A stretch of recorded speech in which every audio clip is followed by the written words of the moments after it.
Welcome welcome welcome. एक बार फिर से स्वागत है आपके अपने show Dan and English words gimmick episode 34 में। चलिए आज का नया दिन और आज का नया सिचुएशन, और आज का सिचुएशन ये रहा। Hello my dear friend, welcome in our show Dan English Words Gimmick. Today's plot is Ram is submissive and accommodating nature, but one day he started brawling with business partner Shyam, who was a bit arrogant and stubborn. The apple of discord was underwhelming sales and dwindling base. While erstwhile day, their business was sprawled throughout the city. चलिए आज का ये situation है जो दो दोस्तों पे आधारित, जो बिजनेस करता है, बिजनेस पार्टनर भी है, और उसके साथ जो हुआ, जो आम जिंदगी में भी होता है, उसी पे आधारित ये सिचुएशन है। तो चलिए इसमें जितना भी हम वर्ड यूज किए हैं उसका शुरुआत करते हैं एक्सप्लेनेशन विद एग्जांपल। तो आज का पहला वर्ड ये रहा, सबमिसिव। सबमिसिव देखिए, ई का उल्टा लिखा रहता है तो अ होता है, मैं सब एम के ऊपर लकीर है, इसका मतलब एम पे जोर देना होगा, और ई है मतलब हर सी submissive. Submissive this is adjective, इसका मतलब होता है allowing yourself to be controlled by others, means आसानी से किसी के चंगुल में आ जाना, किसी के प्रभाव में आ जाना, किसी के बात में आ जाना, मतलब ऐसा आदमी जिसका अपना कोई मत ना हो। मान लीजिए आपका कोई मत नहीं है, कोई दूसरा आदमी जो बोलता है उसी में आप हाँ में हाँ मिलाते हैं, उसी को हम बोलते हैं सबमिसिव। जैसे पहला एग्जांपल देखिए, Ghanshyam's wife is submissive and does all the things at the beck and call of her husband. जैसे देखिए घनश्याम का जो मिसेज है, जो पत्नी है, वो जो है सबमिसिव नेचर की है, जो उनके बातों में आता है और अपना कुछ भी मत नहीं है। देखिए इसका एक अर्थ होता है at the beck and call, मतलब उनके ही इशारों पे जो बोलेंगे वही करेंगे, किसी के लिए तत्पर रहना, उसी के लिए तत्पर रहना, उसी को बोलेंगे, जो बोलेंगे घनश्याम उनका मिसेज वही करेगी। इसलिए उनका अपना कोई मत नहीं है, कुछ भी पॉजिटिव नेगेटिव कुछ भी सोच नहीं पाती है। इसलिए मैं बोला Ghanshyam's wife is submissive and does all the things at the beck and call of her husband. And second example of this word, that is don't be submissive. Don't be submissive. मान लीजिए आप अपना भी मत रखिए और दूसरे के बहकावे मत आइए, थोड़ा आप मैंने बाइफरकेट करना सीखिए, यदि नहीं आता है तो गलत बात है, इसलिए मैं बोला कि don't be submissive. And third example of this word, that is submissive nature is not good at all. मैंने दब के यदि रहेंगे, किसी दूसरे के इशारे पे केवल काम करते रहेंगे, वो जो बोलेगा वही काम करेंगे, वो आपके लिए अच्छा नहीं है। इसलिए मैं बोला कि submissive nature is not good at all.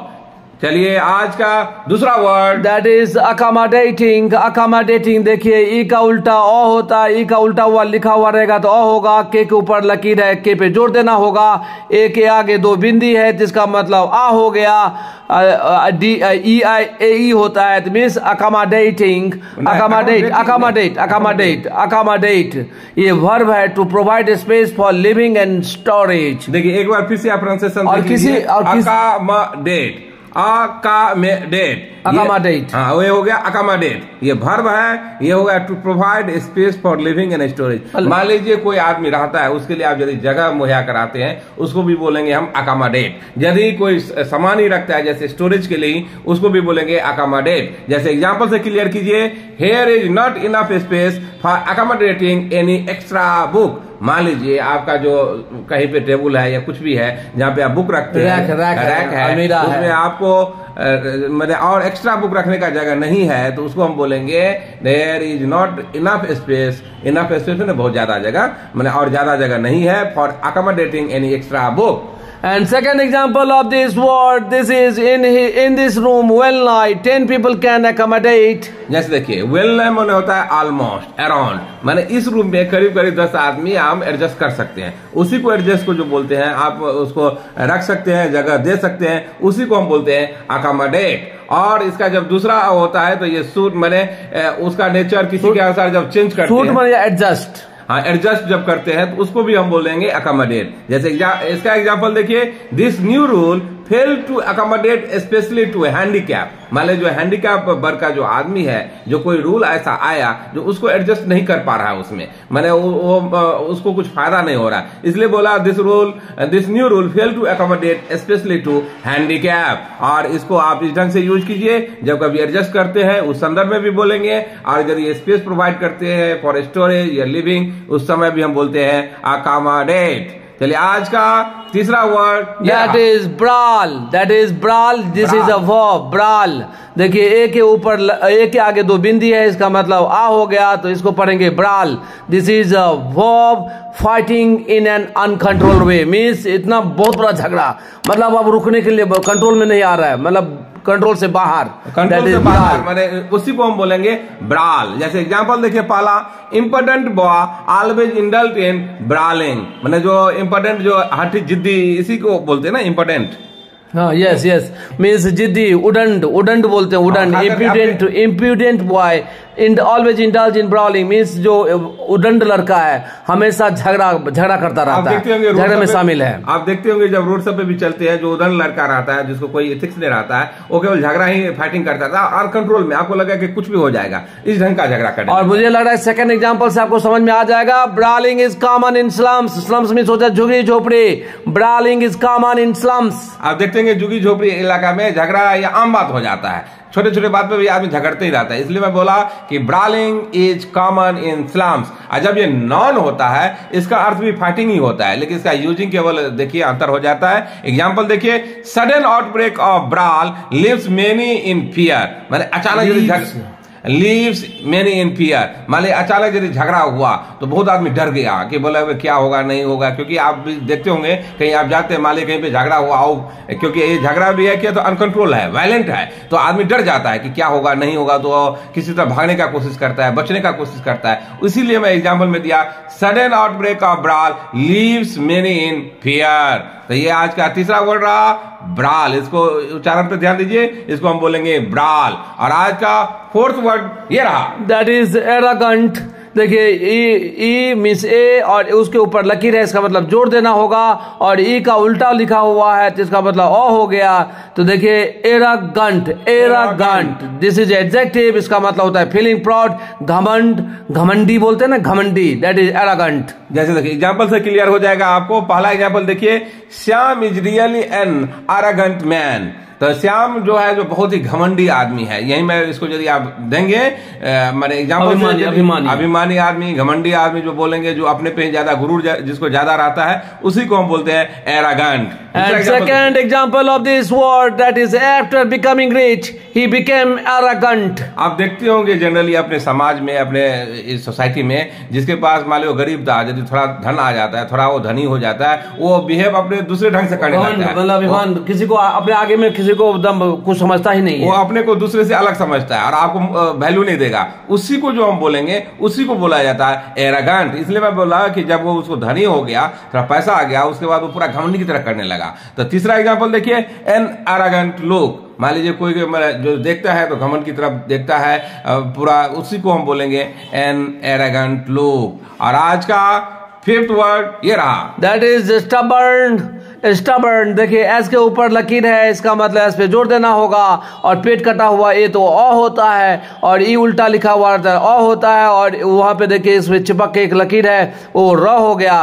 तो क्या पढ़ेंगे, स्टबर्न, सा ऐसे देखिए, आधा सौ है ना, stubborn, stubborn, this is adjective, इसका मतलब होता है determined to do what he thought, मतलब जिद्दी, ऑब्स्टिनेट, जो डिसाइड कर लिया वो करेगा ही करेगा, वो दूसरे के बात को कोई वैल्यू नहीं देने वाला है, वो जो सोच लिया वही करने वाला है, वो चाहे वो प्लस हो या माइनस हो, अच्छा हो या बुरा हो, दूसरे के वैल्यू का कोई, दूसरे के बात का कोई वैल्यू ही नहीं, उसी को हम बोलते हैं स्टबर्न। जैसे पहला एग्जांपल देखिए, if two stubborn person establish any organisation the chances of failure is maximum। यदि दो मैंने ऐसा जिद्दी आदमी जो मिलके यदि कोई ऑर्गेनाइजेशन मान लीजिए बना लिया, तो उसमें जो उसका फेल होने का चांस ज्यादा है, क्योंकि उनका ईगो हर्ट करता है, उसका ईगो हर्ट करता है, वो क्या था कि समझौता नहीं कर पाता। जब तक बिजनेस में आप यदि कंप्रोमाइज नहीं करेंगे तो बिजनेस चल नहीं पाता। इसलिए मैं बोला कि दो जिद्दी आदमी जब इकट्ठा हो गया तो ऑर्गेनाइजेशन फेल होने की संभावना ज्यादा है। And second example of this adjective, she is suffering from disease but she is so stubborn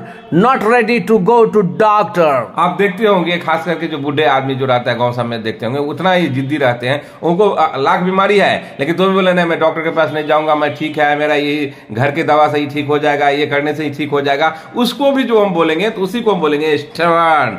And third example of this word, Madhav faced many problems. Despite that, he is stubborn to not join an institute. मान लीजिए माधव जो है उसको बहुत ज्यादा दिक्कतें आ रहा है, मान लीजिए इंग्लिश के फ्रंट पे हो या फिजिक्स ही पढ़ता हो, उसको दिक्कत आ रहा है, समझ नहीं पा रहा है, क्लियर भी नहीं कर पा रहा है, लेकिन तो भी वो इतना जिद्दी है कि वो ज्वाइन भी कोई इंस्टीट्यूट जाकर के ज्वाइन कर ले तो आसान होगा, ज्वाइन करने के लिए भी तैयार नहीं है, बोला नहीं नहीं सब कुछ हमसे ही हो जाएगा, उसी को हम बोलते हैं स्टबर्न. तो चलिए आज का 6th वर्ड ये रहा, that is Apple of Discord. Apple of Discord, ये इसका मतलब होता है कॉज ऑफ ट्रबल, मतलब झगड़े का जड़ बोलते हैं, झगड़े का कारण जो बोलते हैं, that is Apple of Discord. And first example of this word, that is money was the cause of apple of discord. मान लीजिए पैसा जो था वो झगड़े का जड़ है. आप ज्यादातर देखते होंगे कहीं पे भी ये पैसा जो है वो झगड़े का जड़ हो जाता है, उसी को बोलते हैं कॉज ऑफ ट्रबल. मान लो कोई दिक्कत हुआ तो उसको बोलेंगे एप्पल ऑफ डिस्कॉर्ड, या इसी को बोलते हैं कॉज ऑफ कंटेंशन, जो विवाद का जो बात होता है उसी को हम बोलते हैं एप्पल ऑफ डिस्कॉर्ड. जैसे दूसरा एग्जांपल देखिए, Cauvery water has been the apple of discord between Karnataka and Tamil Nadu. आप ये सुनने में आता होगा पेपर में, मैगजीन में, और खास करके न्यूज चैनल वगैरह में आप देखे होंगे. कुछ दिन पहले की बात है, ये कावेरी वाटर जो है जो तमिलनाडु और कर्नाटका से होकर गुजरती है, कावेरी नदी, उसमें जो वाटर का जो उसका कितना शेयरिंग होगा, कर्नाटक का इतना शेयरिंग होगा, तमिलनाडु का इतना शेयरिंग होगा, इसके लिए काफी ज्यादा ये झगड़ा हुआ, विवाद का जड़ है, इसलिए मैं बोला उसी को जो बोलेंगे हम Apple of Discord.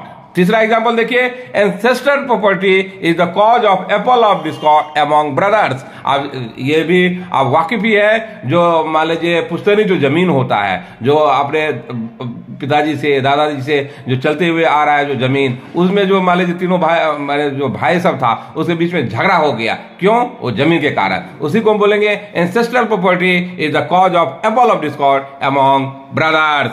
10 times we said, still we are saying a constant stream of affection, spontaneous flowing enthusiasm, and undivided positive zest. Even self-satisfied Daniel and Anil couldn't thwart themselves from saying you preponderant amount of thanks to you all for being with us, for following us, for becoming an ardent follower of Dana English and its content.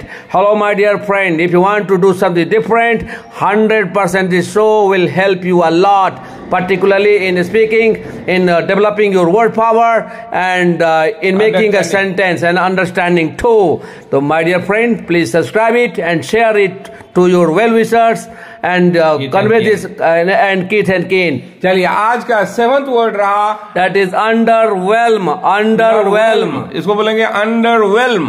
Underwhelm, whelm नहीं बोलेंगे, whelm. Yes, this is, देखिए पेट कटा हुआ ए है तो इसका मतलब और उसके पहले देखिए नीचे लकीर है, इसका मतलब ए पे सॉफ्ट आवाज रहेगा, और डब्ल्यू के ऊपर देखिए एक लकीर है तो इसका मतलब डब्ल्यू पे जोर देना होगा, और ई उल्टा लिखा हुआ रहता है तो अ होता है, और उससे चिपक एक लकीर है दैट इज र होता है, तो क्या पढ़ेंगे? Underwhelm. Underwhelm, this is a verb, feel less excitement. मान लीजिए कोई भी काम करने में आप उत्साह कम है, या आप यदि कुछ करना चाह रहे उसमें कमी हुआ, एक्सपेक्टेशन से कम कुछ आप यदि प्राप्त करते हैं, उसी को हम बोलेंगे अंडरवेल्म. चलिए एग्जांपल से क्लियर कीजिए. Due to pandemic sale was underwhelmed. माने आप भी जानते हैं कि जब पेंडेमिक आया था कोरोना के काल में, तो सबका कोई बिजनेस करता हो, कुछ भी ऑर्गेनाइजेशन हो, सबका सेल जो था, जो एक्सपेक्टेड था, उसे बहुत ही कम हुआ. उसी को हम बोलेंगे अंडरवेल्म. That is the third example of this word. Second example of this word, by seeing the quarter result of Adani, investor was underwhelmed. मान लीजिए अडानी जो कंपनी है, उनका जो क्वार्टर रिजल्ट आया उतना ज्यादा अच्छा नहीं हुआ, एक्सपेक्टेशन से कम हुआ, इसलिए जो इन्वेस्टर जो उसमें जो पैसा लगाते हैं उसको इन्वेस्टर बोलते हैं, वो लोग ज्यादा खुश नहीं हुए. एक्सपेक्टेड जो था उसे कम रिजल्ट आया, इसलिए उन लोग का खुशी थोड़ा कम था, लेस एक्साइटमेंट था, कोई जोश नहीं था, कोई उत्साह नहीं था, और कभी डिजेक्टेड थे. इसलिए मैं उसको बोलेंगे by seeing the quarter result of Adani, investor was underwhelmed. और तीसरा एग्जांपल देखिए, the response of IPO underwhelmed. माने मान लीजिए कोई IPO आता है, कोई कंपनी जब सबसे पहले जब लिस्ट होता है NSE या BSE में, तो IPO लाता है, तो IPO जो सब्सक्रिप्शन होता है वो सब्सक्रिप्शन इतना कम हुआ जो काफी ज्यादा एक्साइटमेंट नहीं था था, इन्वेस्टर में कोई आदमी खरीदने के लिए तैयार नहीं था। इसी को हम बोलेंगे द रिस्पॉन्स ऑफ IPO अंडरवेल्म्ड। चलिए आज का 8 वर्ड ये रहा, that is dwindle। That is dwindle। देखिए डी के ऊपर लकीर है, इसका मतलब डी पे जोर देना होगा। ई उल्टा लिखा हुआ है तो इसका मतलब ए हो गया, जिसको पढ़ेंगे dwindle। This is a verb. इसका मतलब डिक्रीज इन साइज या डिक्रीज इन अमाउंट या डिक्रीज इन नंबर्स, मतलब कम होना के सेंस में यूज होता है dwindle। मैंने कोई बड़ा साइज था वो कम हो गया तो उसको भी बोलेंगे हम dwindle। यदि अमाउंट से कम हो, नंबर से कम हो तो सबके सेंस में हम उसको dwindle का यूज कर सकते हैं। जैसे पहला एग्जांपल देखिए, profit of company is dwindling quarter after quarter. मैंने क्वार्टर दर क्वार्टर जो कंपनी का जो प्रॉफिट है नीचे जा रहा है, कम हो रहा है, उसी को हम बोलेंगे profit of company is dwindling quarter after quarter. And second example of this verb that is Hindu populations dwindled in neighboring country। जैसे आप भी जानते होंगे अपने पड़ोसी देश जो कि पाकिस्तान और बांग्लादेश है, वहां पे जो हिंदू का पॉपुलेशन था दिनों दिन बहुत कम हो गया। यही मैं बोला कि वो पॉपुलेशन का कम होना भी वो हो गया dwindle, और वो ऑलरेडी कम हो चुका है, इसलिए मैं इसमें B2 में दिया dwindle। तो इसलिए मैं हिंदू पॉपुलेशन जो मैं बोला कि अपने नेबरिंग कंट्री मैंने आस पड़ोस के देश में जो है बहुत तेजी से कम हुआ। तीसरा एग्जांपल देखिए, एंड करेंट एग्जांपल। और अभी अब सब्सिडी को कम किया जा रहा है, सरकार की तरफ जो सब्सिडी दिया जाता था वो कम किया जा रहा है, उसी के सेंस में मिस करंट एग्जांपल है subsidy is dwindled by government. जैसे देखिए आप बोलेंगे कि सब्सिडी, यदि सब्सिडी देते रहेंगे तो देश का ज्यादा तरक्की नहीं होता है। गवर्नमेंट का ये विचार था, इसलिए बहुत चीजों पे सब्सिडी को बहुत कम किया गया। इसलिए आप देखेंगे कि थोड़ा महंगाई दर बढ़ा, लेकिन डेवलपमेंट बहुत तेजी से हो रहा है। इसलिए मैं बोला कि subsidy is dwindled by government. Hello my dear friend, throw caution to the wind, nothing will be will o' the wisp, pay heed on what is said by Dana in English। चलिए आज का 9th word ये रहा, erstwhile. देखिए ये 3 जैसा है, वो भी अ होता है, 3 प्रकार का अ होता है। मैं आप पीछे मैं बता चुका हूं। ये अ हो गया, उससे चिपक के एक लकीर जैसा है, वो हो गया र, उसके ऊपर लकीर है, इसका मतलब इस पे जोर देना होगा। ए आई करके होता है, आई करके पढ़ते हैं, ai तो मिस हो गया अर्स्टवाइल। दिस इज एडजेक्टिव, इसका मतलब होता है प्रीवियस, पुराना, ओल्ड। तो जैसे देखिए इससे पहले अपने लोग ओल्ड का यूज करते थे, प्रीवियस का यूज करते हैं, लेकिन मेरे दोस्त आज से यूज कीजिए अर्स्टवाइल। जैसे पहला एग्जांपल देखिए, while walking I met my erstwhile friend. मान लीजिए मैं टहल रहा था, मॉर्निंग वॉकिंग कर रहा था या कहीं गया था, उसमें मेरा पुराना दोस्त, बहुत पुराना दोस्त मुझे मिल गया, तो उसको मैं बोला इस ढंग से, while walking I met my erstwhile friend.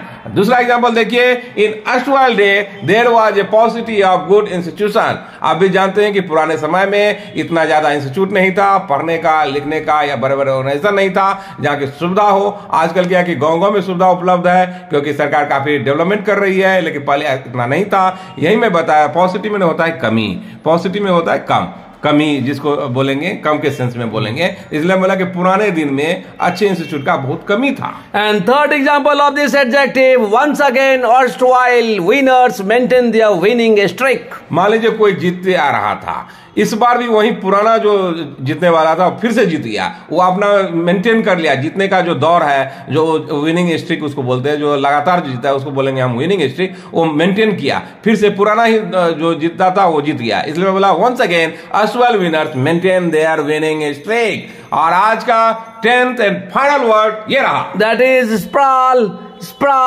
देखिए एस प्राल, ए के आगे 2 बिंदी है, जिसका मतलब आप पढ़ेंगे sprawl. This is a verb cover a large area, मतलब बहुत बड़े इलाका में फैला हुआ है या कवर करता है, दैट इज होता है स्प्रॉल। जैसे एग्जांपल के तौर पे आप देखिए, through online easily we can sprawl our business. आप भी जानते हैं आजकल का जमाना ऑनलाइन का भी है, और यदि ऑनलाइन में यदि आप सक्सेस हो गए तो बहुत ही कम समय में बहुत तेजी से आप ग्रोथ कर सकते हैं। मैंने बहुत लंबे इलाका में, पूरे थ्रू कंट्री में, वर्ल्ड में भी आप छा सकते हैं। तो बहुत लंबा इलाका हो गया, कवर ए लार्ज एरिया हो गया, इसलिए मैं बोला through online easily we can sprawl our business. और दूसरा एग्जांपल देखिए, camps are sprawl in large area. मान लीजिए कोई कैंप होता है, या रिफ्यूजी कैंप हो, या कोई मान लीजिए डेविस्टेशन कुछ हो गया हो, माने अर्थक्वेक आ गया हो या बाढ़ आता हो, तो कभी कभी कैंप लगता है, या कभी कभी छोटे चीज के लिए हेल्थ कैंप भी लगता है। तो मान लीजिए कोई कैंप ऐसा लगा है, वो बहुत लंबे इलाका में, बड़े इलाका में लगाया गया, उसको भी हम बोलेंगे camps are sprawled in large area. Hello my dear friend, my request, my suggestion, my urge, In no uncertain terms, English learning is confirmed of becoming a student of Danone English now. It's your term. Come on, my friend, come on. देखिए, मुझे आशा है कि आप इसको follow कर देंगे, आपको अच्छा भी लगता होगा और आप इससे फायदा भी उठाते होंगे। और आप अपना सिचुएशन बनाइए, इसके साथ प्ले कीजिए और इसमें जितना भी वर्ड था मैं अच्छे से डिलिनिएट कर दिया। यदि आपको ये अच्छा लगता हो तो please like it, subscribe it and share it. चलिए आप फिर से मैं एक बार सिचुएशन पढ़ देता हूँ। Ram is submissive and accommodating nature, but one day he started brawling with business partner Shyam, who was a bit arrogant and stubborn. The apple of discord was underwhelming sales and dwindling base, while erstwhile their business was sprawled throughout the city. चलिए, ये आज का situation रहा, आप इसे work कीजिए। तब तक के लिए बाय बाय।